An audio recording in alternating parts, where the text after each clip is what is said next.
Advisory Boards de impacto en el Perú. Siguiente, por favor.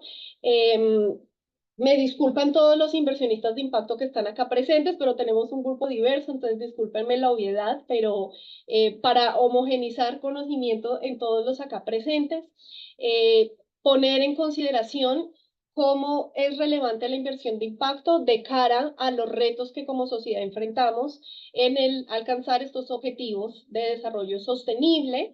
Estamos solo en cumplimiento de 1/3 de estos 17 objetivos globales. En el Perú estamos lejísimos también y necesitamos sumar esfuerzos públicos y privados para alcanzar dichos objetivos. El motivo de la conversación de hoy es clima. Es uno de los ODS, por ejemplo, pero como clima hay 17 otras necesidades que ponen en relevancia modelos como los que van a explicarnos hoy María y Carla. Siguiente, por favor. Eh, Vivimos en un contexto de divorcio de lo que ven en pantalla, el profit del propósito, el público, el privado, los stakeholders de los stakeholders, los mercados de la filantropía, y necesitamos trabajar de manera conjunta. Es la motivación que tenemos como organización, aliados de impacto, nuestros aliados que nos acompañan, el proyecto C Competitivo, la Fundación Anglo American y todos los demás actores que estamos actuando en el Perú con este propósito de sumar y de lograr llegar a consensos y sumar todas nuestras acciones. Siguiente, por favor. La inversión de impacto entonces es una respuesta a esta necesidad, a este divorcio de estos dos mundos y de poder alcanzar estos ODS. Tiene 3 características claves que están viendo en pantalla: intencionalidad, retorno financiero. Estamos hablando de inversión, por ende esperamos un retorno que puede ser de mercado o debajo de tasa de mercado, pero retorno. Y lo clave del mundo de inversión de impacto es la medición de impacto, uno de los temas más retadores. Lo que más cuesta para decir que estamos haciendo inversión de impacto es poder medir y poder determinar que sí se está haciendo. Vamos a ver un poco más también, seguro con la experiencia de CPI, cómo se pueden abordar estos aspectos de medición, por ejemplo, de cara a inversión en temas de clima. Siguiente, por favor. Y también un concepto simple para aquellas personas que no lo tienen tan claro: la diferencia de inversión de impacto de otro tipo de inversiones la están viendo en pantalla. En el gráfico en azul está resaltado lo que se conoce como inversión de impacto, que son aquellas que, si dirigen la mirada a la parte inferior de la lámina, buscan contribuir. Esa es la diferencia de otros tipos de inversiones que excluyen o que analizan riesgos, pero no necesariamente están buscando contribuir con soluciones sociales o ambientales de cara a todos estos retos. Y también noten que no estamos hablando de filantropía, la filantropía queda fuera. Entonces, hablando de inversiones, estamos hablando de retorno y de contribución social y ambiental. Hoy estamos acá para hablar de clima, uno quizá de los mayores retos que el planeta está enfrentando. Acabamos de ver lo que está pasando en Estados Unidos y en todo lugar que no está lloviendo o está lloviendo mucho, etcétera. Entonces, cómo las inversiones y cómo los recursos se pueden alocar a hacer frente a temáticas de este tipo. Siguiente, por favor.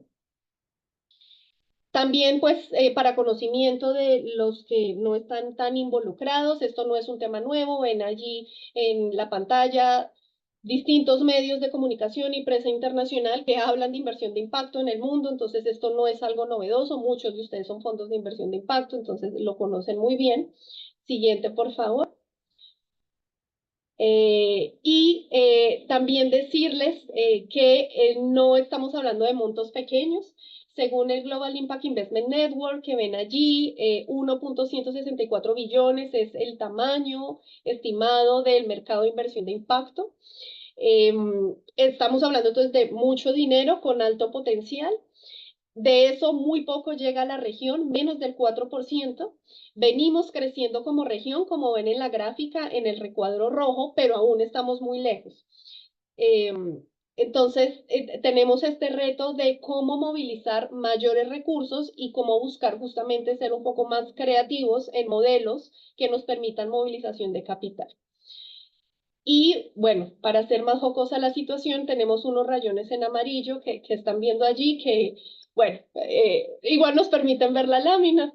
Temas técnicos, ya en algún rato buscaremos cómo borrarlos. Siguiente, por favor.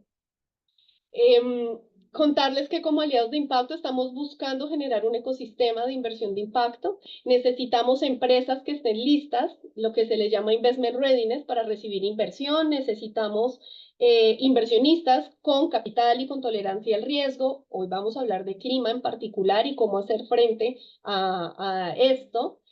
Necesitamos habilitar un marco regulatorio que facilite las inversiones e intermediarios también. Y acá las incubadoras, aceleradoras y todas las organizaciones que proveen servicios tienen un rol muy importante para hacer que todo esto funcione y se vayan movilizando más inversiones hacia programas o proyectos que generen impacto. Siguiente, por favor. Aliados de impacto, la mayoría de ustedes nos conoce, por eso están acá, pero por si acaso, somos una organización que buscamos catalizar la inversión de impacto en el Perú. Es una organización que facilita la movilización de capital. Estamos justamente por iniciar el diseño de un instrumento financiero de Blended Finance en agricultura con enfoque en clima. Articulamos todo el ecosistema, muchos de ustedes participaron en nuestra cumbre de junio, desarrollamos conocimiento, hemos hecho un par de estudios que los invito a explorar en la página web y promovemos la creación de un marco regulatorio que facilite en todo esto. Son, además del equipo que ven acá, Almendra, Leslie y yo que lidero la organización, hay 15 profesionales que conforman los consejos, que también los pueden ojear por allá en la página web, multisectoriales que vienen acompañando en el Perú esta iniciativa, ¿no? De generación de mayores inversión de impacto y nuestro propósito final es lo que llamamos economía de impacto. Cómo hacer que todas las decisiones de inversión públicas y privadas puedan tomar en consideración cómo pueden contribuir con problemáticas. Siguiente, por favor. Somos también el National Partner del GSG Impact. El GSG Impact es una comunidad internacional que se creó en Inglaterra en el 2015. Hoy día hay más de 50 países parte de esta organización y hay 40 organizaciones como nosotros en el mundo. Ven allá un mapa lleno de puntitos. Hay varios en América Latina, Colombia, Brasil, México, Centroamérica, Chile, por ejemplo, son colegas como nosotros que tenemos la misma misión. Y algo importante a resaltar es que esto en el Perú ha sido un esfuerzo grande de varios años, ven un cuadrito allí chiquito a la derecha, de unos años de un proceso donde con ayuda del gobierno de Canadá, la postulación de COFIDE, nuestro Banco de Desarrollo, quien también está ahora acompañándonos en este webinar, y también la cooperación técnica suiza, se logra de que el Perú sea aceptado como parte de esta red. Entonces, somos este National Partner y tenemos acceso pues a la red, al conocimiento, y nuestro propósito es traerles información y experiencias, por eso estamos acá y por eso María y Carla han aceptado muy amablemente venir a compartir lo que saben en esta temática tan relevante. Siguiente, por favor. Y bueno, nosotros hacemos todo nuestro trabajo de creación de ecosistema a través de 4 líneas que ven en pantalla. Ya les he contado un poquito de cada una de ellas y hoy vamos a hablar de la línea de conocimiento. Estamos generando más información, trayendo know-how especializado de una organización como ellas. Y siguiente y última, por favor. El webinar hoy era entonces poderles contar un poco de lo que es inversión de impacto, poderles transmitir por qué consideramos que es relevante, cómo esto realmente puede generar contribuciones a todas las múltiples necesidades que tiene el país y la región. Y el core de esta conversación hoy es brindar una introducción práctica a las finanzas climáticas. Y para ese motivo está María y Carla. Siguiente, por favor, hoy. Carla Orrego y María Ruiz pertenecen a Climate Policy Initiative, que es una organización reconocida a nivel global por su enfoque en ayudar a los gobiernos, bancos de desarrollo y otros actores a impulsar políticas y finanzas innovadoras que movilicen capital privado para combatir el cambio climático. Se conocen como CPI, lideran proyectos de investigación, asesoran sobre estrategias financieras, impulsan la mitigación y adaptación climática en mercados emergentes y movilizan o dan la posibilidad también de movilización de recursos, de lo cual María nos va a contar ahora un poco más de información. Los invitamos a que aprovechen la sesión, que sea un espacio de creación de conocimiento. Es justo hablábamos con ellas un ratito, ojalá no sea un monólogo, sino que podamos aprovechar el know-how de Carla y María que han sacado su tiempo a acompañarlos. Entonces, les paso la voz y los invito a participar. Muchas gracias.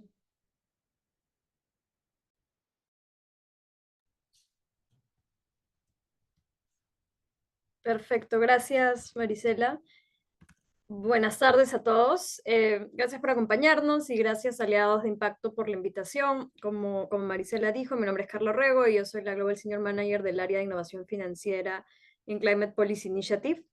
Y la idea del webinar, lo que tenemos planeado para hoy, es tener una presentación introductoria de lo que es el financiamiento climático o climate finance, como se le conoce normalmente, y luego hacer un zoom para la región, en América Latina, y después tener una discusión más enfocada en casos prácticos y abrir preguntas del público. Entonces, si vamos a la siguiente slide, Memo, porfa.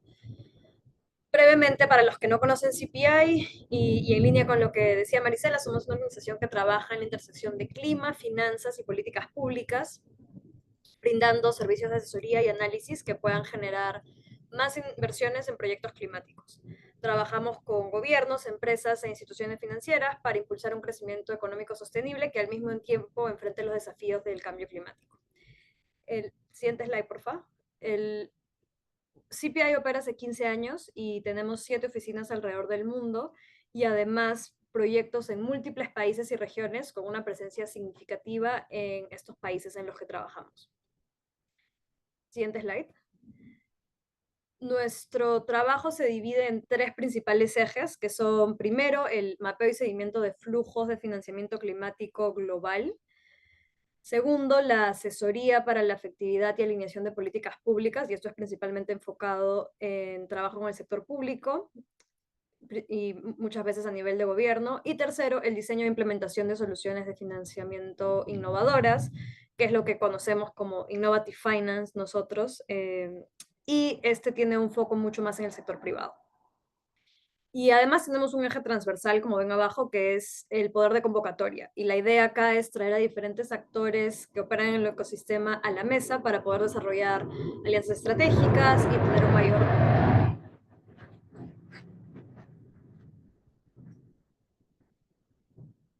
¿no? Y tener un mayor foco en la implementación. CPI tiene 3 principales atributos diferenciadores, que son, 1, el enfoque dual en crecimiento económico y acción climática; 2, el poder de convocatoria que les comentaba para mover de la idea a la acción; y 3, el foco en soluciones basadas en evidencia empírica y análisis. ¿No? Así que en resumen, lo que hacemos es desarrollar soluciones innovadoras para el financiamiento climático y principalmente trabajamos en economías en desarrollo. Ahora, antes de empezar, el siguiente slide, por favor. Antes de empezar a hablar de financiamiento climático per se, quiero mostrar la crisis climática desde una perspectiva de inversión. Como pueden ver en el gráfico, la brecha de financiamiento es enorme y se va expandiendo año a año exponencialmente. A pesar de que los flujos de capital para financiamiento climático pasaron el $1 trillón por primera vez el año pasado, alcanzando 1.3 trillones de dólares, todavía necesitamos un incremento de por lo menos 5 veces al año para lograr los objetivos de desarrollo trazados al 2030. Y si vamos a la siguiente slide, esto es especialmente crítico en países en desarrollo, países emergentes. La mayoría de flujos, que cerca del 70%, va hacia mercados desarrollados y China, y solo el 4% va hacia Latinoamérica. Así que los niveles de inversión están muy por debajo de lo que necesitamos para una transición sostenible y por eso tenemos que actuar rápido, ¿no? El tamaño de las inversiones que se necesitan es mucho mayor a los recursos disponibles en el sector público, por el lado de los gobiernos y también por el lado de la filantropía.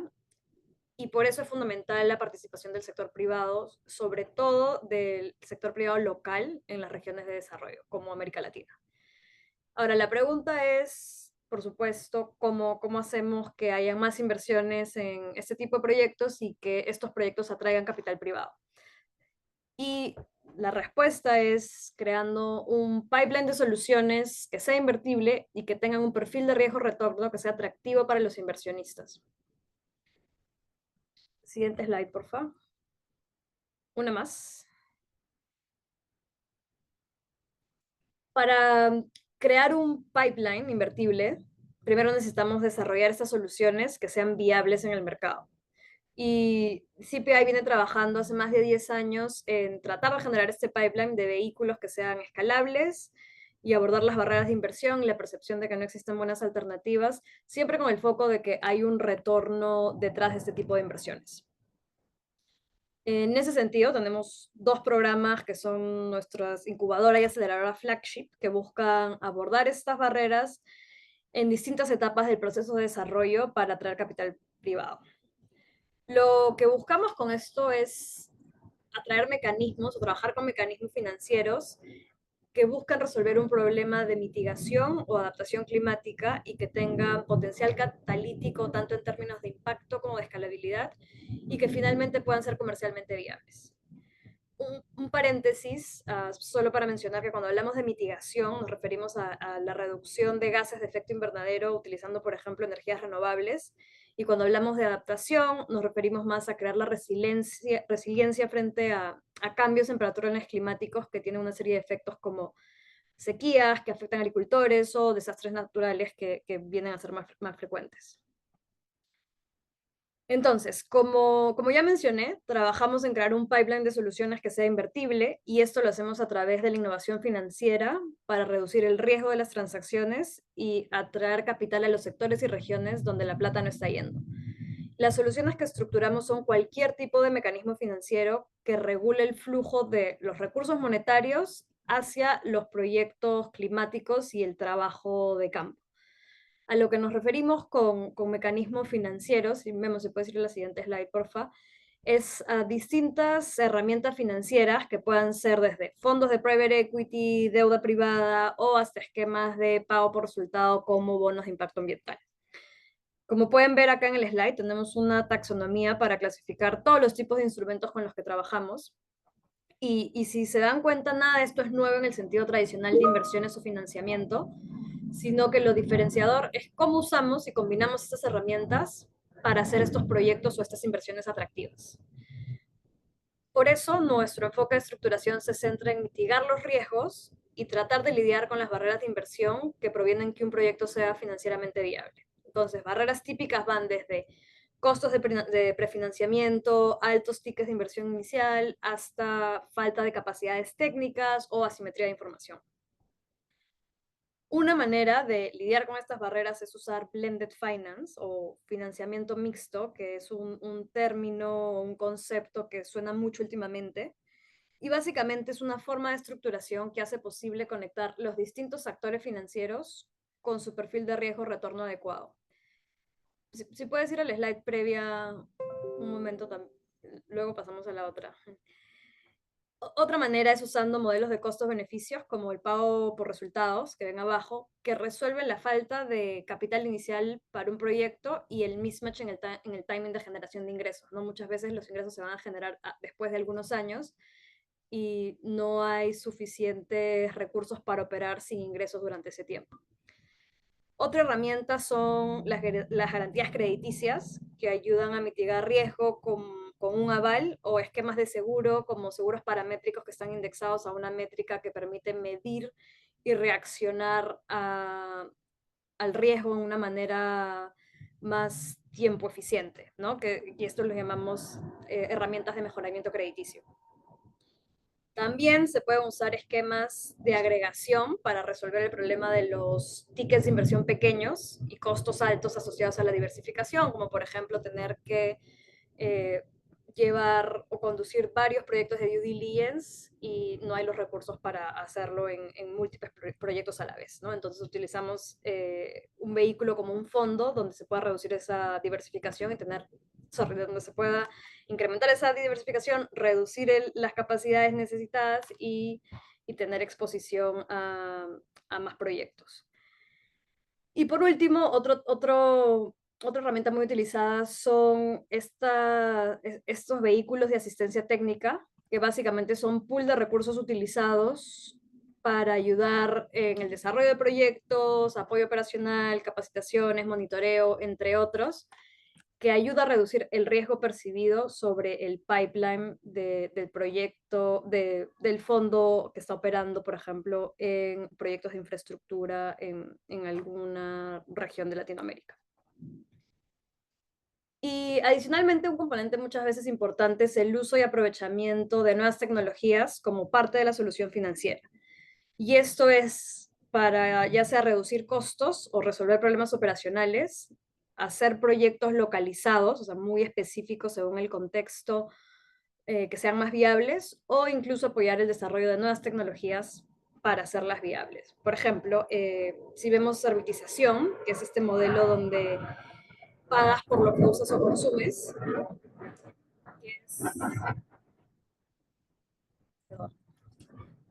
que es el conocido pay-per-use.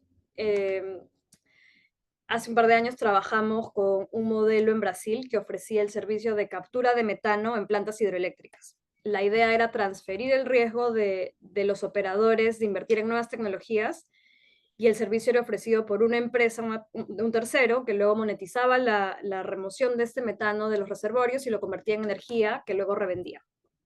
Y al otro lado, las empresas cumplían con la regulación y planes de operaciones más sostenibles de una manera más costo eficiente, sin tener que pasar por toda la inversión inicial y desarrollo que esto implicaba. Entonces, esos son algunos ejemplos de cómo usamos innovación financiera para estructurar este tipo de mecanismos.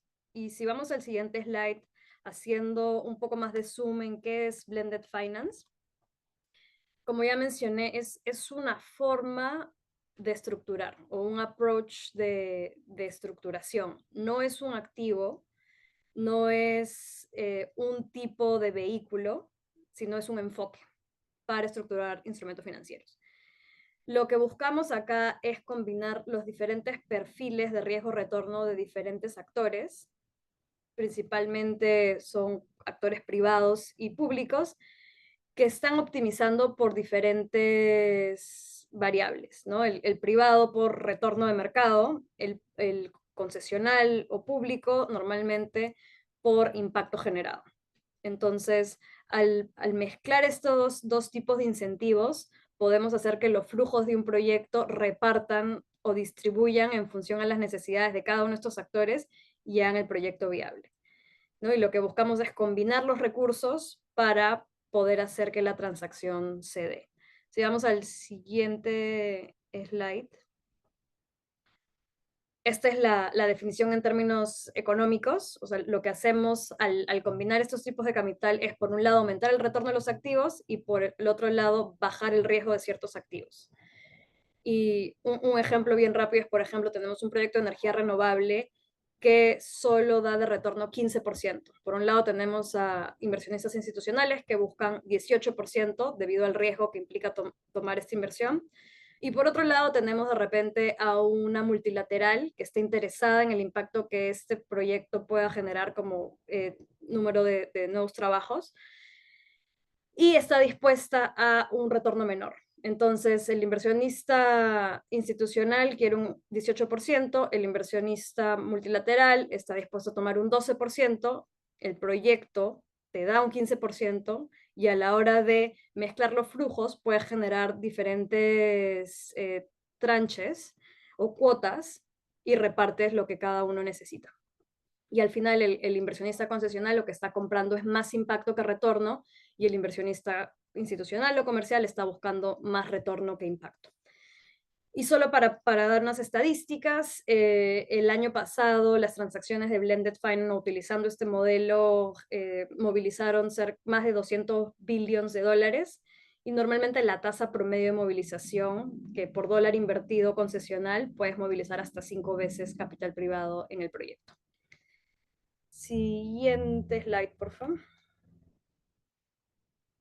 Bueno, y para terminar, quiero mostrarles un snapshot de los dos programas de los que hablaba al principio, a través de los que implementamos todo esto, toda esta teoría. El primero es el Global Innovation Lab for Climate Finance, que lo llamamos el LAB, para simplificar. Y es una incubadora que diseña y desarrolla estructuras financieras que se puedan implementar en sectores y regiones con alto potencial de impacto, pero que son subfinanciadas. El app tiene 10 años operando y cuenta con un portafolio de 81 instrumentos que han movilizado colectivamente 4.1 billones de dólares, de los cuales 1.6 provienen de capital privado. El app tiene una tasa de portafolio activa de 73%, que quiere decir que 59 de los 81 instrumentos desarrollados siguen operando, y una tasa de éxito de financiamiento del 62%. Esto es mayor a cualquier tasa de incubadoras o aceleradoras a nivel global, donde el promedio para levantamiento de capital oscila entre el 30 y 50%, y este promedio es aún menor si consideramos solo países en desarrollo, que oscila más alrededor de 30%, o si consideramos solo para temas climáticos, que va entre el 20 y 40%. Y si están familiarizados con Y Combinator, que es la aceleradora de startups más famosa y exitosa del mundo, su tasa es de 50%. Entonces, con esto, solo quiero hacer hincapié que el modelo funciona. Toma tiempo, pero funciona. Y el éxito del app se basa en tres pilares que los mencionamos acá. El primero es la cercana colaboración entre el sector público y privado, el modelo de arquitectura abierta que permite acceder a innovación global, y por último, tener una red de miembros que incluye inversionistas y entidades públicas con foco en implementación. Y si vamos al segundo programa, Memo, en la siguiente slide, es el Catalytic Climate Finance Facility, conocido como el CC Facility también por simplicidad, que lanzamos el año pasado en alianza con Convergence, que es la organización principal trabajando temas de Blended Finance. Y esta es una aceleradora que ofrece un paquete de asistencia técnica especializada y capital semilla para impulsar el market rollout de los instrumentos financieros y ayudarlos a alcanzar escala. Además, el CC Facility cuenta con un Learning Hub que se enfoca en buscar y generar evidencia empírica que puede ayudar, por un lado, a un mejor y más rápido trabajo de implementación, y por el otro, reducir la fragmentación en el ecosistema y consolidar mucho del conocimiento que hoy existe y se encuentra en muchos silos en el mercado. Así que en términos prácticos, el CC Facility viene a ser la continuación del app, ya que trabaja con soluciones que ya tengan un piloto o un MVP, que es un Minimum Viable Product, y que estén operando. En el primer año, que fue el año pasado, 3 de los 6 instrumentos en el portafolio ya han levantado alrededor de 110 millones para sus operaciones. Y de hecho, uno de estos instrumentos es Amazonia Impact Fund, que está basado en Perú y trabaja con comunidades en la Amazonía. Este instrumento es un fondo que agrega préstamos ligados a indicadores de impacto para que las comunidades tengan prácticas más sostenibles y puedan alcanzar estas métricas u objetivos para acceder a financiamiento, y que al mismo tiempo los incentiva a tener una visión más holística sostenible. Y bueno, con esto yo he hablado bastante, así que le cedo el micro a María para que nos cuente más del app y lo que venimos haciendo específicamente en Latinoamérica. Gracias, Carla. Y hola a todos, un gusto estar acá. Muchas gracias, Aliados por Impacto, por la invitación, porque nos parece súper importante conectar con más actores de la región y aprovechar el nuevo programa que lanzó el Lab el año pasado. Ya les cuento un poco de qué se trata y sobre todo entender cuáles son las organizaciones que están teniendo iniciativas y nosotros cómo podemos brindar ese apoyo para que, como dice Carla, sean modelos que son viables financieramente, que logren movilizar capital privado y que sí atiendan a las necesidades y las prioridades de cada región. Entonces, el Lab, como les decía Carla, siguiente slide, porfa, es un proceso, una iniciativa de incubación, o sea, nos enfocamos en instrumentos financieros como los que ya ejemplificaba, que están en etapa muy temprana, y nosotros les damos un apoyo técnico por 7 meses, donde nosotros seleccionamos pocas ideas. No es un programa de incubación o aceleración tradicional donde se tienen charlas comunes para toda la cohorte, sino que es muy hecho a la medida, identificando el punto de desarrollo del instrumento, de las necesidades, y por 7 meses, 2 personas del equipo del lab nos volvemos parte del equipo de las ideas seleccionadas y trabajamos básicamente en dos frentes principales. Uno es refinar la estructuración de blended finance de estos instrumentos para lograr que los perfiles de riesgo, retorno e impacto sí estén alineados, justo la lógica que ella les ejemplificaba también. Ver cuáles son los instrumentos de estructuración financiera que podemos utilizar y en los que podemos apalancarnos para hacer inversiones de alto impacto que quizás tienen un perfil de riesgo también más alto del aceptable para actores privados, hacerlo viable para levantar capital. Entonces, ese es uno, la estructuración de blended finance, y el otro es la estructuración de la tesis de impacto, que sea creíble, que sea robusta, que esté basada en métricas y de nuevo en las prioridades de los territorios para que también se garantice una base sólida de la integridad de ese impacto, que es algo que exigen los proveedores de capital concesional o estos que, como Carla mencionaba, los multilaterales, inversionistas de impacto que priorizan más el impacto climático.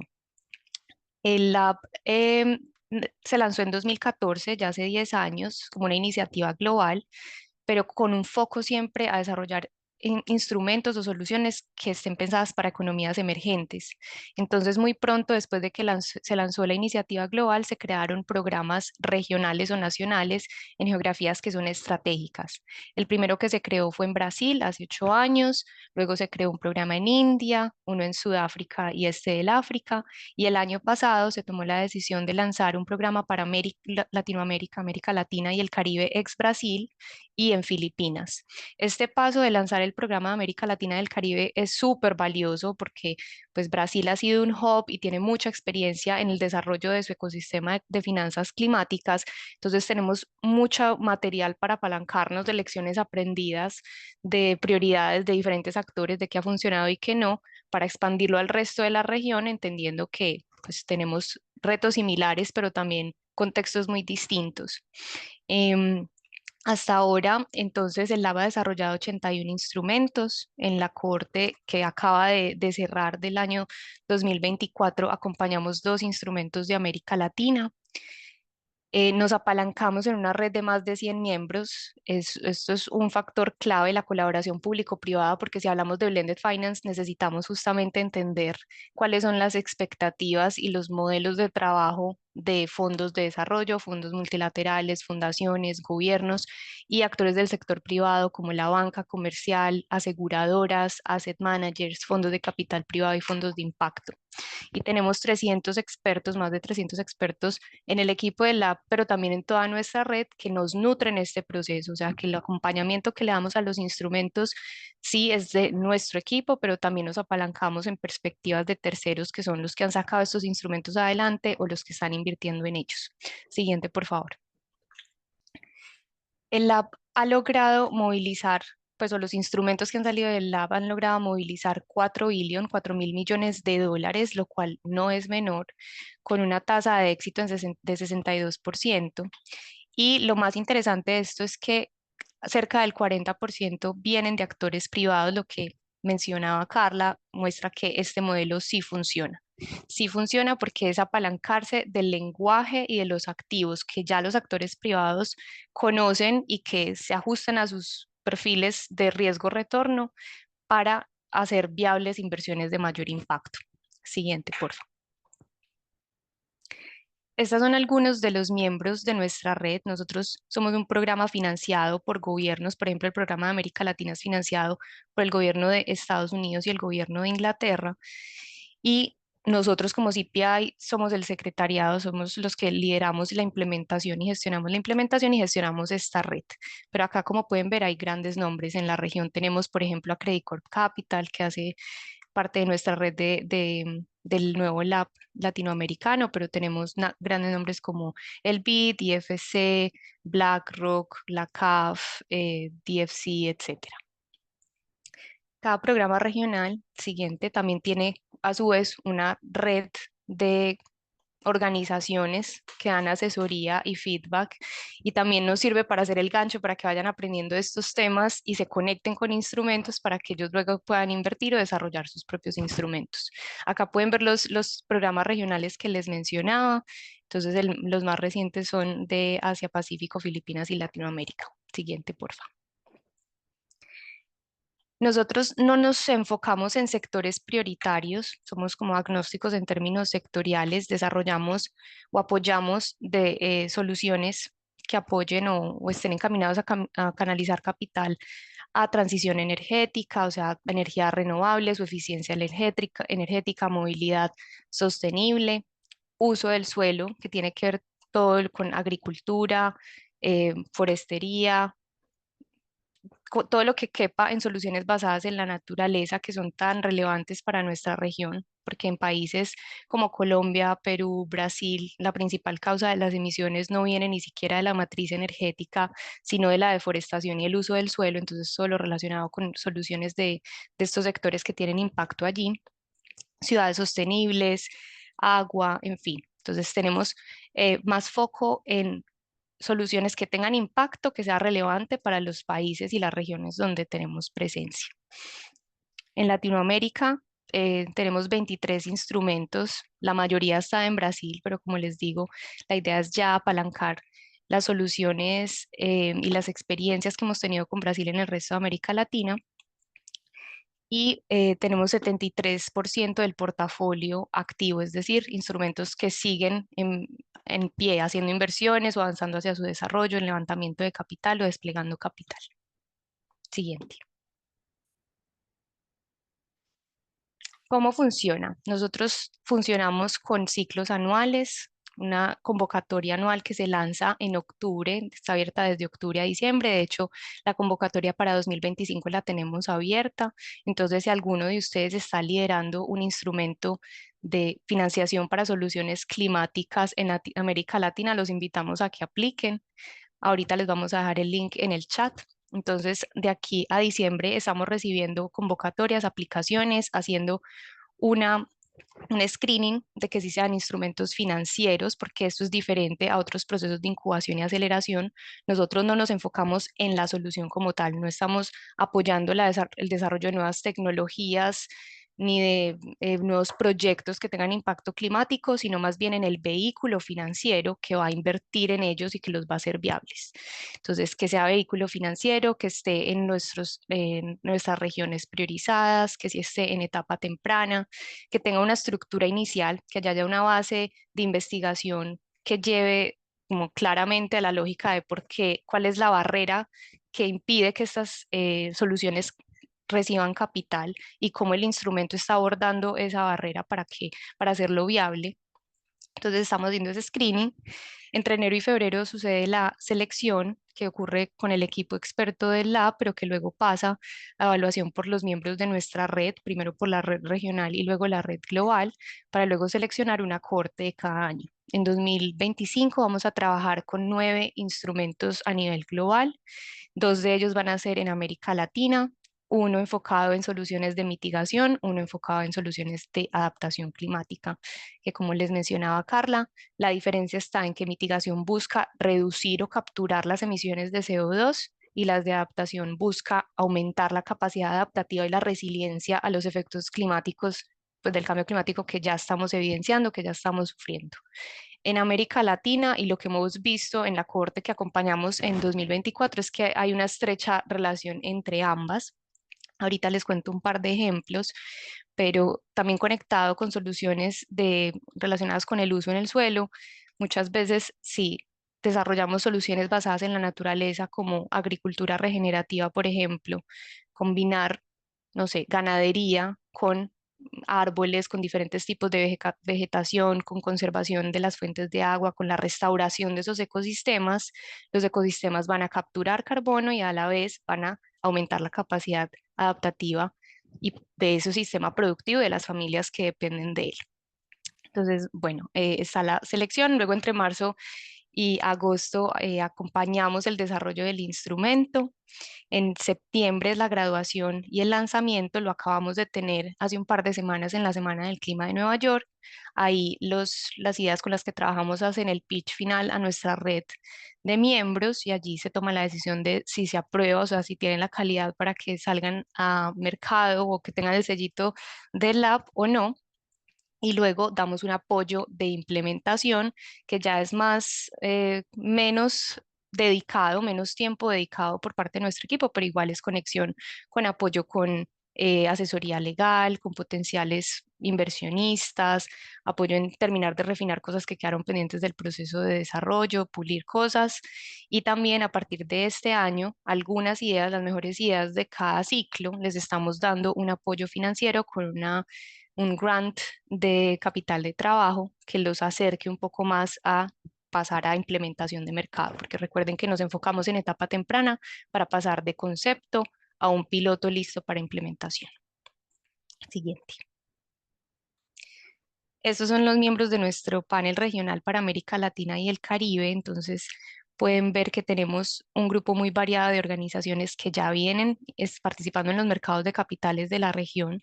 Tenemos bancos multilaterales o de desarrollo como la CAF, el BID, BID Invest, IFC. También tenemos actores privados como Credit Corp Capital, Sura, Sura Seguros, Produbanco. Tenemos fondos de impacto como Cross Boundary, Finance in Motion, Cell Ventures, bancos como Scotiabank, organizaciones de cooperación internacional como GIZ. Entonces es un buen mix de organizaciones que conocen muy bien la región y que van a garantizar que las ideas que apoyemos, de nuevo, son alineadas con las prioridades climáticas que tenemos en la región y que muchas veces están alineadas también con sus prioridades de inversión. Y lo bacano es que también empiezan a hablar entre ellos, a aprender y a crearse justo este valor de crear un ecosistema y una red para combinar el capital, que no es solo a través de una transacción específica o de un vehículo específico, sino que también es como estrategia de dónde poner el capital y pueden salir proyectos de ahí. Siguiente, por favor. Como les decía, entonces este año seleccionamos a 2 instrumentos asociados con la transición a sistemas agroalimentarios más sostenibles. En América Latina, más del 50% de las emisiones de carbono está asociada a la deforestación o al uso insostenible del suelo a través de la agricultura. Entonces, no fue algo que tuviéramos como definido desde el principio, pero las mejores ideas que llegaron le pegaron justo a la prioridad más relevante para nuestra región. Tuvimos un instrumento de ganadería sostenible en Colombia, que es el primero, un vehículo, un SPV, un Special Purpose Vehicle, un vehículo de propósito especial definido para motivar a que los ganaderos de mediano tamaño en Colombia hagan la transición a modelos silvopastoriles, es decir, lo que les contaba ahorita, que mezclen su ganadería extensiva, pero lo hagan con árboles, con nuevos arbustos, con nueva vegetación y que restauren el suelo y conserven el agua, porque eso tiene un círculo virtuoso de que captura carbono, genera más resiliencia en el ecosistema que garantiza que en épocas de sequía extrema las vacas tengan todavía comida, que tengan sombra, entonces les disminuya el estrés por calor, que tengan acceso a agua, etcétera. Y esto a su vez le da mayor estabilidad en ingreso a una de las actividades productivas más relevantes del país, que es la ganadería, que está en comunidades vulnerables que dependen de esta actividad como único ingreso y que se ven bastante afectadas en épocas de sequía cuando pues, los animales pierden la productividad. Entonces aumenta captura de carbono, aumenta resiliencia y aumenta ingreso de un sector vulnerable. Y tenemos a Regenera Ventures, que es un fondo de private equity con equity redimible que invierte en toda la cadena de valor de agro en México, pero agro regenerativo, desde los productores que están directamente con sus cultivos hasta los lugares o marketplaces donde estos productos se comercializan, hasta la cadena de insumos sostenibles que ellos utilizan para producir de una manera que afecte menos el suelo y que al contrario aumente la capacidad de captura de carbono y la capacidad adaptativa de sus ecosistemas. Los dos están abordando barreras que existen porque los productores tienen muchas barreras a acceso a créditos, acceso a capital. En el caso de los productores de ganado en Colombia, ni siquiera quieren acceder a crédito porque hay líneas especiales de ganadería y simplemente culturalmente no quieren. Además de las barreras que ya existen de que no tienen historial crediticio y demás, cuando hay líneas específicas para ellos no quieren. Entonces es como cómo conocemos el contexto y entendemos qué modelos funcionan para ellos. En el caso de los ganaderos, hay un modelo que es cuentas en participación, donde hacen alianzas. O sea, si alguien tiene un pedazo de la finca sin usar, alguien pone las vacas, y cuando salgan las vacas se parten las utilidades. Acá se trata de hacer una mímica de eso, pero con sistemas silvopastoriles, es hacer un acuerdo con los ganaderos para hacer una intervención de sistemas silvopastoriles en partecita de su finca, y a medida que esto se traduzca en mayores ingresos o menores costos, se haga una división de esa utilidad, y también que se agreguen en diferentes fincas medianas para crear proyectos de carbono que generen una fuente de ingreso adicional para los ganaderos. Entonces, estos son algunos de los ejemplos.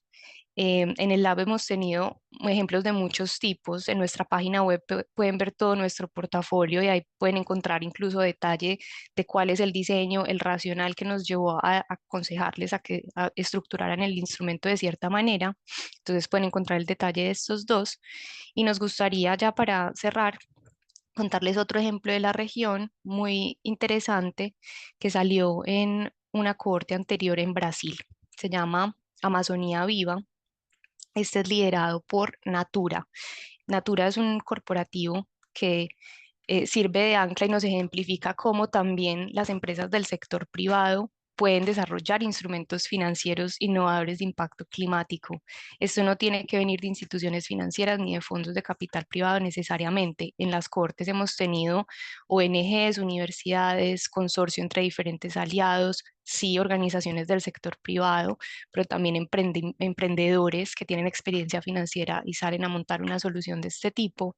Y bueno, en este caso fue Natura como corporativo ancla.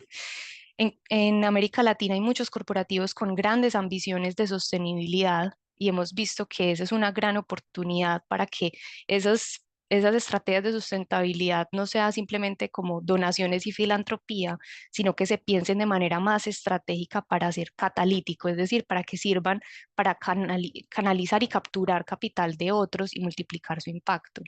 Entonces, en el caso de Natura, ellos tienen grandes ambiciones en cuanto al desarrollo de su cadena de suministro para que sea sostenible, para que apoye a pequeños productores a que traigan productos nativos, sobre todo del Amazonas, que no sean, que no impliquen deforestación, que no sean nocivos ni para las comunidades ni para los ecosistemas donde tienen presencia, y que también tengan un desarrollo social importante para ellos.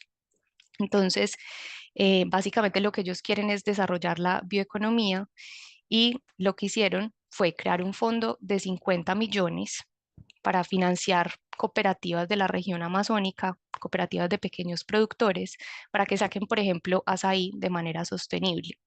Pero esos 50 millones no los pone Natura directamente, sino que Natura lo que hace, si quieres vas al siguiente slide, Memo, por favor. Lo que hace Natura es que hace un acuerdo con estos proveedores, estas cooperativas, un acuerdo de compra de largo plazo. Entonces les garantiza que le va a comprar su producción, y esa garantía sirve para que Natura levante capital en el mercado de capitales con inversionistas institucionales. Una figura que en Brasil se llama CRA, que es como, por decir algo, un bono, es un instrumento de renta fija de bajo riesgo que está respaldado por Natura y por ese contrato, pero que se va a financiar las operaciones de esas cooperativas y esos pequeños productores. Entonces, Natura como empresa líder ofrece, en este caso, esta garantía de contrato de compra que le da tranquilidad a los inversionistas concesionales que si invierten en este producto o en este proyecto que se llama Amazonía Viva, pues no va a depender de los pequeños productores si le pagan o no. Le quita esa incertidumbre del potencial de default o de no pago de los productores porque ya está anclado con un contrato. Entonces, bueno, lo voy a dejar hasta acá para que tengamos tiempo de pasar a la discusión. Entonces, le damos la bienvenida a Guillermo Martínez, que hace parte de nuestro equipo. Memo, bienvenido. Muchas gracias, María. Y bueno, muchas gracias a todos por estar aquí. Estoy muy emocionado de estar acompañando a dos de las mentes más brillantes de CPI, mis colegas Carla y María, que he tenido la oportunidad de trabajar con ellas en mayor o menor medida. Mi nombre es Guillermo Martínez y yo soy analista de CPI. Y aparte de extenderles la invitación de que hagan cualquier pregunta que tengan en el chat y las vamos a estar comunicando tanto a Carla como a María, aprovechemos también este espacio. Yo preparé algunas preguntas para ellas dos. Entonces, Carla, la primera pregunta sería para ti y sería, ahorita María nos contó varios ejemplos que, que han pasado a través del lab, tanto los del LAC como ahorita el de Natura. ¿Tú tienes algún ejemplo que para ti haya sido muy ilustrativo, que haya pasado por el proceso del lab? Sí, uno también en Brasil, como para quedarnos en la región, que se llama Green FIDIC. Básicamente, este es un fondo revolvente que tituliza los flujos generados de proyectos de energía renovable. El problema que había en Brasil, y esto empezó como en el 2017, era que los proyectos eran muy chicos. Entonces los desarrolladores de proyectos, por un lado, no accedían a financiamiento, por otro lado, no conseguían inversión del sector privado porque el ticket era muy pequeño y no había manera de implementar los proyectos. Entonces, lo que hizo esta organización, era un private equity, un fondo de private equity en Brasil, decidió diseñar un mecanismo que titulizara todos estos ingresos y los agregara, de manera que el ticket de inversión se volvía más alto para los inversionistas institucionales y además bajaba el riesgo por la misma diversificación que generaba el tener un portafolio de proyectos de energía renovable. La implementación demoró un poco por ciertos temas que se tenían que trabajar por el lado regulatorio y por la implementación en el tipo de vehículo que utilizabas. Básicamente es como si fuese un fideicomiso que luego se lista en la bolsa brasilera, entonces cualquiera podría invertir. Y finalmente se implementó en el 2021. Ya hay 3 de estos vehículos que se han lanzado, que han levantado cerca de 150 millones de dólares, pero en reales brasileros equivalentes, en moneda local de inversionistas locales, y todo ha sido de capital privado. O sea, acá la barrera que se trabajó fue el tamaño y el acceso a financiamiento inicial, ¿no? Porque el fondo de private equity era el que conseguía el financiamiento de los inversionistas en este vehículo y ofrecía este financiamiento inicial a los desarrolladores, y una vez que los desarrolladores empezaban a generar ingresos, estos iban al vehículo y tenías un portafolio diversificado que le daba más tranquilidad desde el lado de percepción de riesgo al inversionista y generaba retornos de mercado para los inversionistas.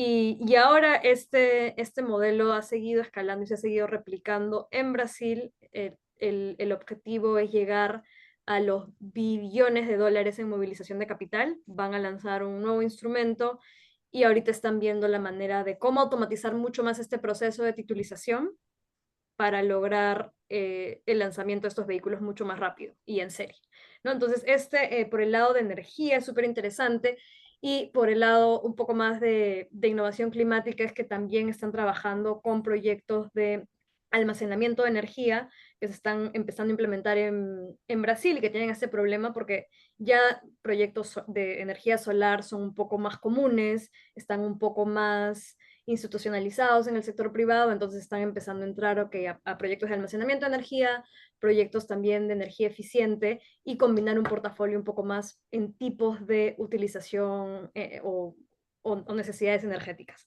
Entonces, este es como para dar la otra cara de la moneda en la región, ¿no? María habló bastante de uso de suelo, agricultura y forestal, y esto es por el lado de energía que ha sido un modelo bastante exitoso. Muchas gracias, Carla. Sí, no, y súper interesante justamente lo que dices de que este es un modelo que se puede aplicar pues en distintos actores, como también es el energético. María, también para que nos compartas un poco, ¿tú tienes algún instrumento de lab que te llame mucho la atención, que no se haya mencionado al momento y que nos quieras compartir? Sí, otro relacionado con agricultura. Pero sí, pues en realidad, como mencionaba Carla, esos son como los dos sectores principales de los que han salido instrumentos en la región. Bienvenidos si tienen ideas en otros, pero es bastante coherente con las prioridades nacionales también. Es este que tienes en pantalla, el Responsible Commodities Facility, también de Brasil. Y lo interesante es que es similar al caso de Natura en el sentido de que es viabilizado por tener empresas del sector real como dando esa garantía o ese respaldo al inversionista privado, pero también nos muestra que la estructuración de cada instrumento va a depender del contexto. En este caso, lo que busca el Responsible Commodities Facility es apoyar el desarrollo de cadenas de suministro libres de deforestación en Brasil, porque allá la agricultura brasilera es a gran escala, es agricultura industrial versus, por ejemplo, en Colombia o en Perú, que son más de pequeños y medianos productores. En Brasil es a gran escala y también está más enfocado a la exportación. Entonces, me imagino que han visto que, por ejemplo, la Unión Europea acaba de sacar una regulación para que los productos que ellos importan no estén ligados con cadenas de deforestación. Esto lo que busca es también estar en esa misma línea. Entonces, una de las principales fuentes de deforestación en Brasil es la producción de soya, de monocultivos de soya. Entonces, lo que se creó fue una empresa, un facility, como sí, un vehículo dedicado a conectar con estos productores, a darles asistencia técnica para mostrarles cómo hacer su transición o alternativas para que ellos mismos diseñen su transición hacia prácticas de no deforestación, hacia prácticas más sostenibles, pero también que les dé una financiación para implementar estos cambios. Pero entonces, eso es una financiación a mediano y largo plazo que de nuevo, así sean grandes productores, puede tener un menor riesgo de default, pero de todas formas es riesgoso porque puede que funcione, puede que no funcione, mientras se hace la transición puede que haya pérdidas en la productividad, etcétera. Y lo que se hizo fue garantizar estos préstamos de largo plazo o mediano plazo con estas garantías que son contratos de grandes off-takers internacionales, de empresas internacionales que son los que les compran esta producción, pero que ellos mismos ya tienen o un compromiso de no deforestación o una regulación que los obliga a no estar vinculados en su cadena de suministro con deforestación. Si vas al otro slide para que miremos la estructura, porfa. Por ejemplo, ahí se hizo un piloto con Tesco, Sainsbury's y Waitrose, que son tres cadenas de supermercado muy relevantes en Inglaterra, para que ellos respaldaran estos contratos y los agricultores tuvieran el incentivo también de implementar estos cambios, porque lo que hace las estructuras de blended finance con las que trabajamos es alinear las expectativas de diferentes actores, sí, de inversionistas, pero también de los mismos actores que son los que tienen que implementar el cambio. Entonces acá se formó un incentivo muy claro para ellos de, listo, les voy a vender mi producción a estas organizaciones que tienen interés en cadenas de no deforestación, me prestan los recursos que necesito, me dan la asistencia técnica que necesito, también respaldado por ONGs de conservación con bastante conocimiento técnico muy robusto. Y bueno, ya entonces ellos como van produciendo y van garantizando su compra, ya tienen con qué repagarle a los inversionistas. Entonces este es otro caso que resaltaría. Súper. No, muchas gracias, María. Y muchas gracias a ambas. Creo que los ejemplos tienden a ser muy ilustrativos justamente de cómo pasar de esta teoría a la práctica. Entonces, muchas gracias a las dos por los ejemplos. Y bueno, para la audiencia que hoy nos acompañan, tanto Carla como María, ambas tienen muchísima experiencia en inversión impacto, innovación financiera y han trabajado mucho con asset managers en América Latina y el Caribe. Y esta pregunta que voy a hacer se las dirijo a las dos y es, desde su experiencia en el sector financiero latinoamericano, ¿cuáles son las principales barreras que enfrentan los gestores de capital local para invertir en cambio climático? Y la que quiera tomar la pregunta primero. Ya, yo puedo ir primero. Yo creo que mucho tiene que ver con riesgos percibidos y hay esta creencia de que no existe pipeline al otro lado, hay esta creencia de que la inversión de impacto no te va a dar retorno de mercado y no es así, lo hemos visto muchas veces en muchos casos con el app, ¿no? Pero todavía creo que el sector se está desarrollando y toma tiempo, pero ya estamos viendo los resultados de lo que se empezó hace 10 años. Y eso, o sea, eso es número uno, la percepción de riesgo. Y número dos es la escala, ¿no? El problema principal que no solo pasa en América Latina, sino en general en el mundo, es los tickets de inversión, ¿no? Entonces, mecanismos que puedan agregar, como el de Greenfield que comentaba, diferentes proyectos de, por ejemplo, 5 o 10 millones y los puedas diversificar en un portafolio, se vuelven mucho más atractivos para el inversionista.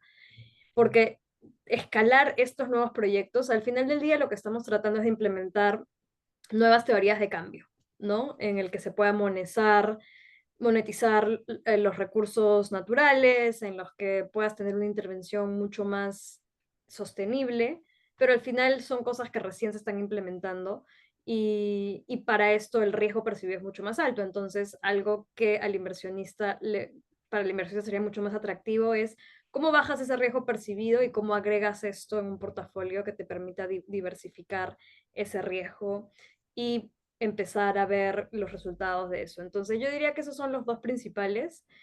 La escala es un proceso, pero vemos ya a bancos tomando la iniciativa, como en Brasil, como Rabobank, como Santander, que luego de que vieron que un piloto funcionara, entraron con los tickets de inversión mucho más altos para ver cómo se escalaba este mecanismo que mencionaba María de 10, 12 millones a 100 millones, ¿no? Que ya está a medio camino de lograr la meta. Entonces, yo me quedaría con esos dos principalmente, porque la percepción de riesgo al final te puede tocar diferentes ángulos, pero hay diferentes herramientas, como las que comentaba al principio, donde puedes trabajarlas, ¿no? Como la capacitación técnica al otro lado y asegurarte de que el proyecto que se está implementando es mucho más seguro, la simetría de información, saber lo que está pasando en el campo y bueno, lo otro el tercero de repente que es algo un poco más nuevo es el enfoque en equipos locales, ¿no? Antes mucho de lo que pasaba era que eran fondos internacionales o empresas internacionales tratando de implementar estas soluciones en estas regiones en desarrollo y ahora, que también es algo que nosotros tratamos de hacer, es que sean equipos locales que desarrollen esto y que de repente usen expertise internacional, pero al final del día ellos son los que saben cuáles son los riesgos, lo que está pasando y hay mucho mejor oversight y más cercanía para abordar estos problemas. No sé, María, ¿qué quieres? Em, bueno, creo que esos son los principales. Quizás yo agregaría un par más secundarios que tienen que ver más como con el ecosistema, pero que también influencian. Uno es la falta de conocimiento de los asset managers o las instituciones financieras tradicionales sobre estos temas, que eso viene cambiando en la región positivamente con este crecimiento de las finanzas sostenibles de manera más amplia, em, donde ya los inversionistas tienen compromisos declarados de al menos incorporar análisis ambientales, sociales y de gobierno en su toma de decisiones de inversión. El reto está en que estas prácticas de inversión sostenible siguen estando o quedándose en el análisis de esas prácticas en los activos tradicionales, como las empresas que ya están listadas en la bolsa, en las empresas que ya emiten bonos, en los proyectos en los que ya invierten en infraestructura, en real estate, y tenemos que crear como esa conexión más viable con inversión de impacto. Entonces todavía falta sensibilización en esto. Mucho tiene que ver con esto que mencionaba Carla, se percibe como riesgoso y muy nicho todavía. Y creo que eso lo conecto con un segundo punto y es un ecosistema fragmentado. Creo que hay muchas oportunidades de que inversionistas o fondos de impacto e inversionistas institucionales conversen más, se conozcan más y ahí el blended finance es una buena herramienta porque se le pega al corazón de lo que los institucionales buscan, que es un retorno ajustado a su perfil de riesgo, que en términos generales es bastante conservador porque son inversionistas de largo plazo, fondos de pensiones, aseguradoras que buscan más es proteger su capital. Entonces, eso generar como conocimiento y generar ecosistema. Y creo que también en América Latina hemos visto un crecimiento en los últimos años de regulación encaminada a que esto pase con desarrollo de taxonomías verdes nacionales que empiezan a generar los incentivos o también las condiciones para que hayan reglas de juego claras o para obligar a los inversionistas a que lo hagan. Creo que también le temen a riesgo reputacional, porque se ha visto el backlash que esto ha tenido en otras regiones del mundo, entonces tener unos estándares claros y una tesis de impacto robusta, basada en teorías de cambio robustas, eso también lo minimiza y eso es lo que buscamos. Si vieron en los ejemplos que dimos, siempre está una alianza con alguna organización muy buena en los temas técnicos o de conservación o climáticos, y creo que acá en la llamada están algunos o muchos fondos de impacto. Entonces, como que esto implica también mayor colaboración y alianzas de conocimientos complementarios que le den tranquilidad al privado de que si se mete, si tiene una estructura de blended finance que le mitigue el riesgo percibido, si hay modelos de agregación que haga la escala viable y si están los aliados en pie para que le complementen su conocimiento, puede hacer que estas transacciones crezcan. Muchas gracias. Gracias, María. Gracias, Carla.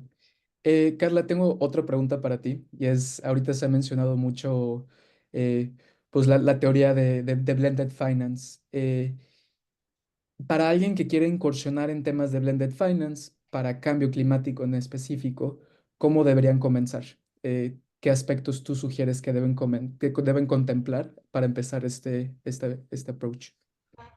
Sí, a ver, lo primero es que nada de esto es nuevo en el sentido de inversiones y finanzas tradicionales. Estamos utilizando los mismos toolkits que han existido siempre y aplicándolos de repente en combinación o con un enfoque que no se había tenido antes, pero las herramientas son las mismas al final del día, ¿no? Garantías, seguros, project finance, eh, son todas las herramientas que existen disponibles en la banca tradicional. La manera de empezar, yo diría, es ver cuál es el problema que se está tratando de resolver y ver cuáles son las barreras de financiamiento. Porque una vez que identificas por qué no estás accediendo al financiamiento para este proyecto, puedes empezar a pensar cómo uso estas herramientas, cómo las combino para hacerlo viable. Normalmente el primer paso es con Blended Finance porque muchas veces se empieza con más capital concesional para tratar un piloto, ¿no? Hay un montón de programas que dan eh, design grants, que son como subvenciones para diseño, que son en la forma de premios de aceleradoras o incubadoras. Entonces, estas existen a nivel global y muchas veces ayudan a desarrollar un MVP, que es un Minimum Viable Product, o un piloto, para luego establecer, digamos, el mecanismo per se que atraiga a los inversionistas comerciales. Entonces, normalmente hay algunos pasos, pero son los mismos pasos que serían al armar una nueva startup o un nuevo fondo, por decirlo de manera más simplificada. Muchas gracias. Y una pregunta rapidísima como de follow-up, sería, dentro de CPI hemos trabajado con algunos recursos para poder transferir este conocimiento de Blended Finance. ¿Hay algún material que sugieras a la audiencia? Sí, de hecho, en nuestra página web tenemos un montón de análisis, especialmente por sectores y geografías. El CC Facility en particular está lanzando un Learning Hub para consolidar todas estas experiencias y como más casos de estudios que pueden servir de referencia o ilustración. Otra organización de referencia que tiene un montón de materiales sobre blended finance y cómo usar ese modelo de estructuración es Convergence, que me parece que ya lo han tenido como invitado antes. Nosotros somos partners en esta iniciativa del CC Facility y trabajamos muy de la mano porque en la manera de estructurar que tenemos usamos mucho blended finance.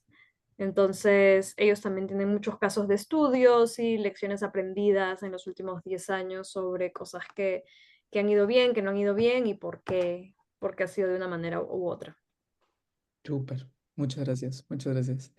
María, una pregunta para ti y es, gran parte de la inversión de impacto se ha centrado o en temas sociales o en temas de desarrollo que buscan resolver temas urgentes para nuestra región.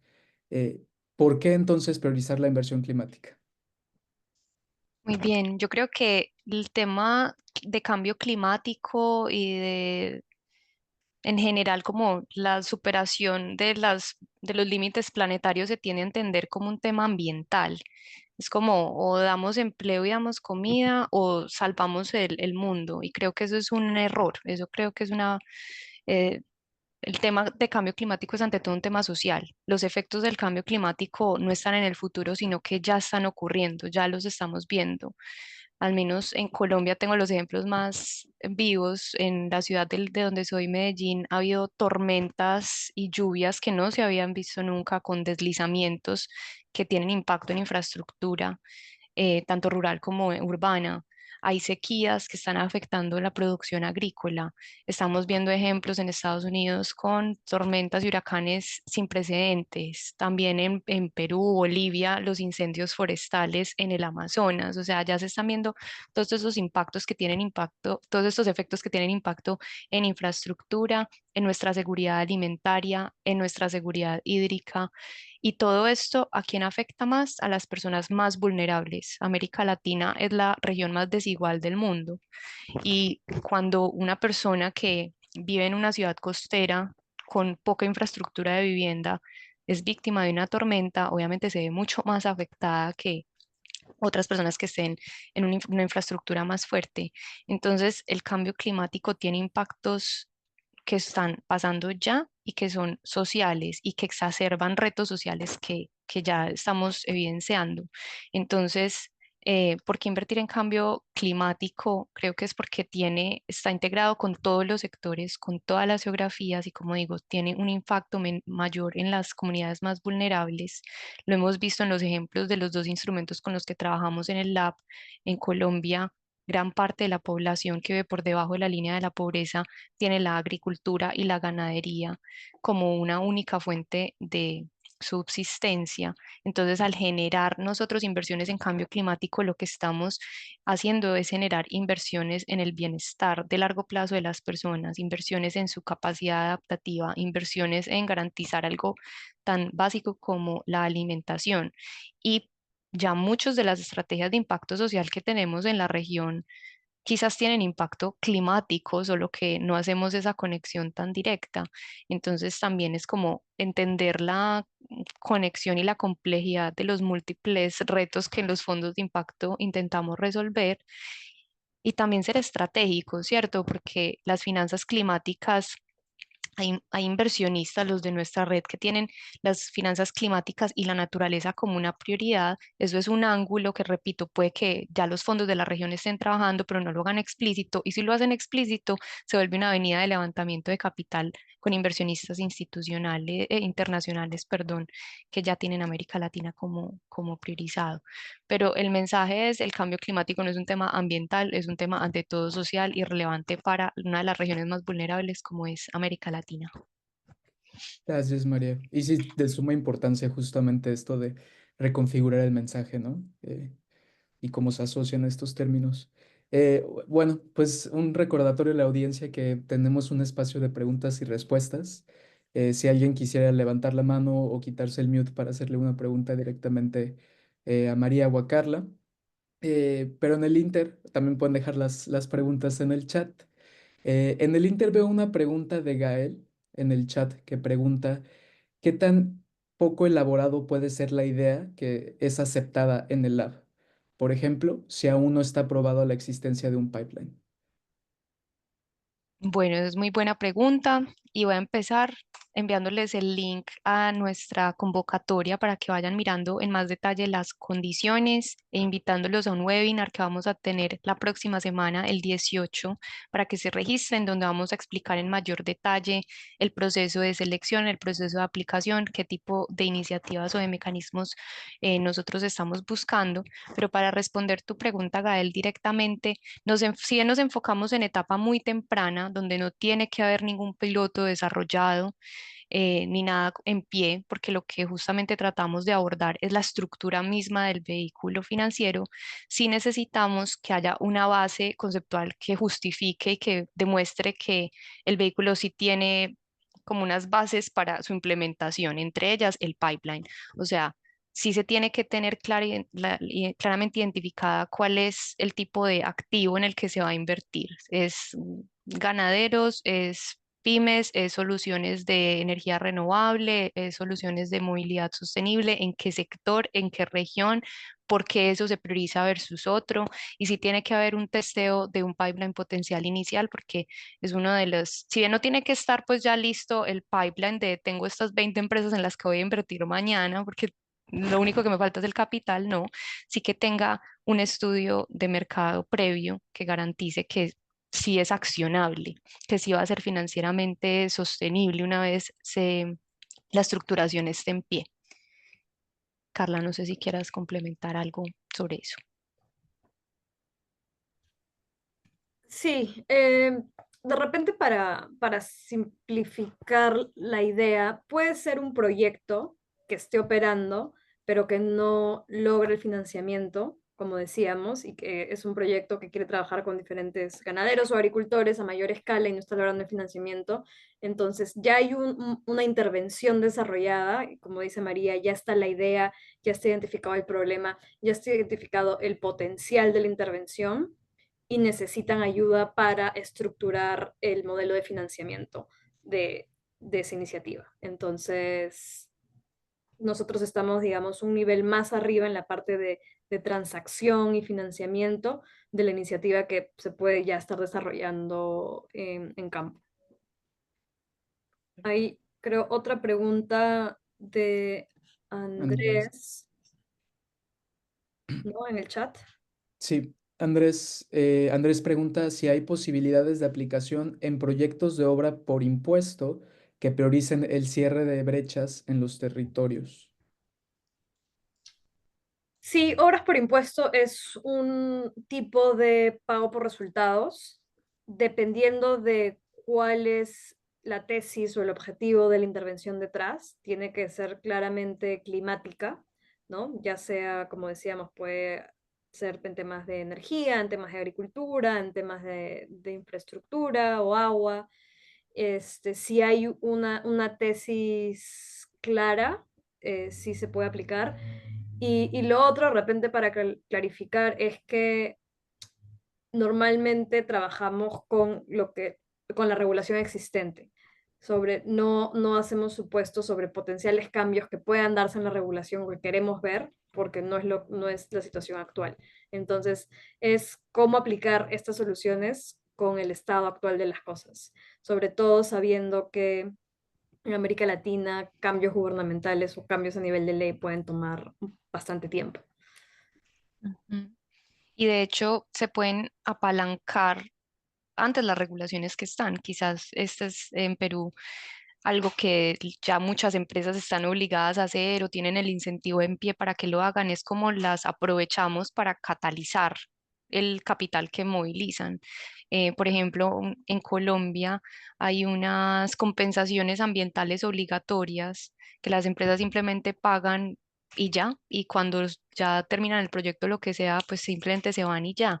Pero entonces han llegado propuestas de cómo hacemos esto más autosostenible, cómo hacemos estas compensaciones que tenemos que hacer como la basecita para que eso multiplique el capital de terceros y que tenga un caso de negocio como que queden unas capacidades instaladas que generen flujos de caja en el futuro, que tenga, que le garantice pues como a inversionistas terceros que quieran invertir en este impacto, tener su flujo garantizado. Entonces, eso como antes ver cómo la regulación la podemos apalancar para generar mecanismos autosostenibles en el tiempo. Gracias, María. Gracias, Carla.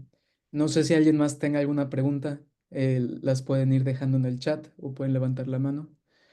Eh, Renato levantó la mano. Si quieres, puedes hacer tu pregunta. Sí, gracias. Tengo una pregunta con respecto a los proyectos que son sin fines de lucro.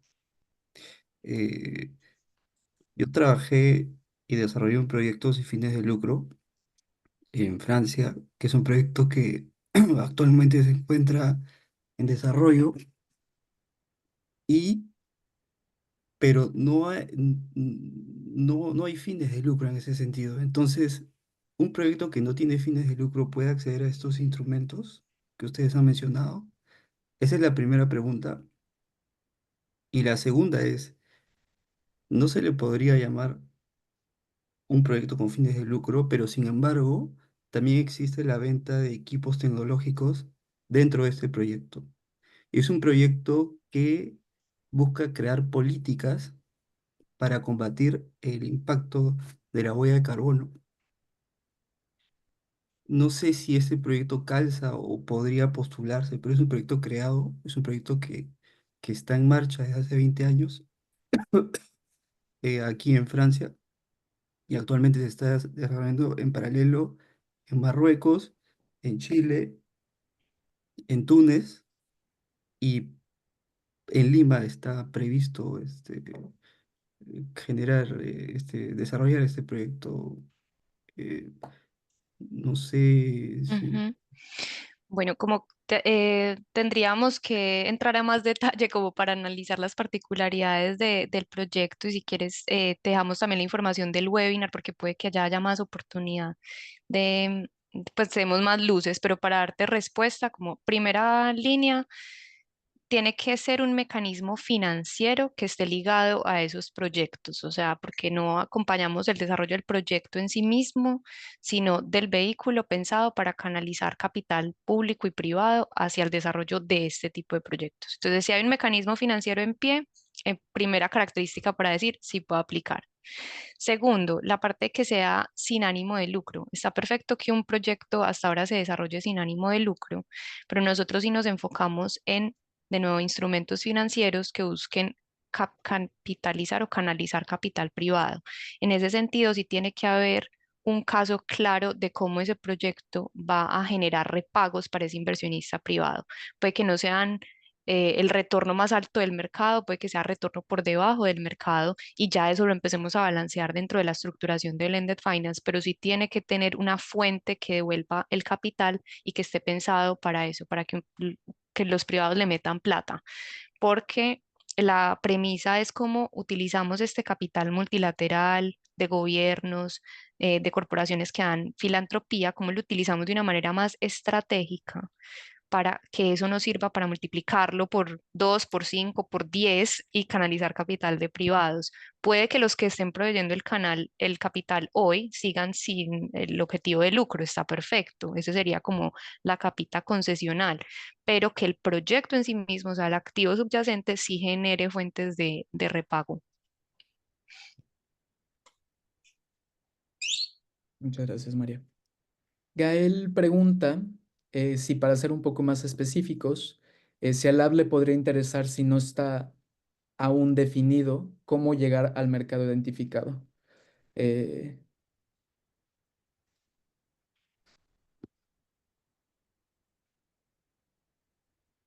Gael, no sé si quieras también quizá decir la pregunta a María y a Carla. Sí, claro. O sea, me refería o sea, el mercado objetivo sí puede estar claro, definido, pero tal vez no hay en ese mercado objetivo un interés claro en un tipo específico de financiamiento, si es que viene con características de beneficio o de resistencia al cambio climático, por ejemplo, ¿no? Y que pueden tener ciertos requisitos también en proveer información y eso. Entonces, al venir con requisitos adicionales, digamos, el receptor final del financiamiento podría tener poco resistencia, ¿no? Entonces, si esa parte no está clara cómo llegar y cómo llegar a ellos, a pesar de que puede ser, por ejemplo, para eficiencia energética, por dar un ejemplo, ¿no? Ya. Se podría trabajar algo así. Mm, nosotros en el lab tenemos diferentes criterios de selección.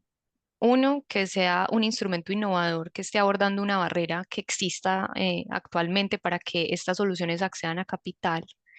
Otro es que sea financieramente sostenible, o sea, que sí tenga este caso de negocio para lo que acaba de decir, como que el capital público logre canalizar capital privado y sea algo autosostenible que no dependa del capital público concesional. Otra es la capacidad catalítica de multiplicar ese capital y multiplicar el impacto climático. Y cuarta, que sea accionable. Y creo que lo que estás hablando conecta con esa cuarta. Que sea accionable es nosotros vamos a priorizar en el proceso de selección instrumentos financieros que sean implementables. Y para que algo sea implementable, antes tiene que tener ese estudio de que estas soluciones sí vayan a ser aceptadas por el mercado. Porque si no está zapatica, puede que diseñemos un instrumento financiero hermoso desde el punto de vista de blended finance, que uno diga levanta capital privado porque está bajándole el perfil de riesgo, porque hay interés de inversionistas, etcétera, pero que a la hora de desplegar ese capital no haya pipeline, que eso no se ajuste a las necesidades de los que deberían tomar ese capital para implementar el cambio.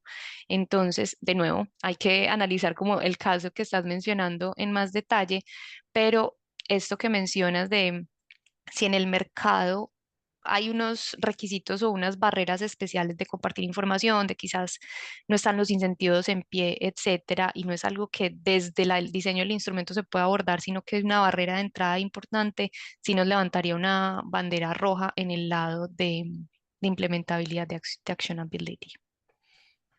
Sí, de repente una manera más simple de framear esto es necesitas una solución a un problema que exista, ¿no? Ese es al final el lente que utilizamos para evaluar estas ideas. Con todo lo que ya mencionó María, queremos algo que sea accionable, entonces, por lo tanto, que exista hoy en día y que la estructuración y la innovación financiera que hagamos sea práctica, no sea un ejercicio teórico. Y bueno, con eso creo, Memo, ya estamos cerrando, ¿no? Estamos justo con... Es correcto, estamos a tiempo. Muchas gracias a todos por sus preguntas. Muchas gracias, Carla y María, por sus presentaciones y sus respuestas. Marisela, si quieres te paso el micrófono para cerrar. No, agradecerles nuevamente, Carla, María y Guillermo, por el tiempo, por compartir esta información valiosa, a todos los asistentes que se han quedado hasta ahorita. Si se ha quedado alguna pregunta que no ha podido resolver, dos opciones. Una, nos la mandan y la hacemos llegar. Dos, los invitamos a que se unan el 18 al webinar que va a tener el lab. Todos estamos altamente interesados en conocer más, entonces allá tenemos más oportunidad de explorar. Y bueno, seguiremos con nuevos webinares, nuevas temáticas. Manténganse en contacto por las redes. Muchísimas gracias. Muchas gracias a todos. Gracias a todos. Chao. Gracias. Chao.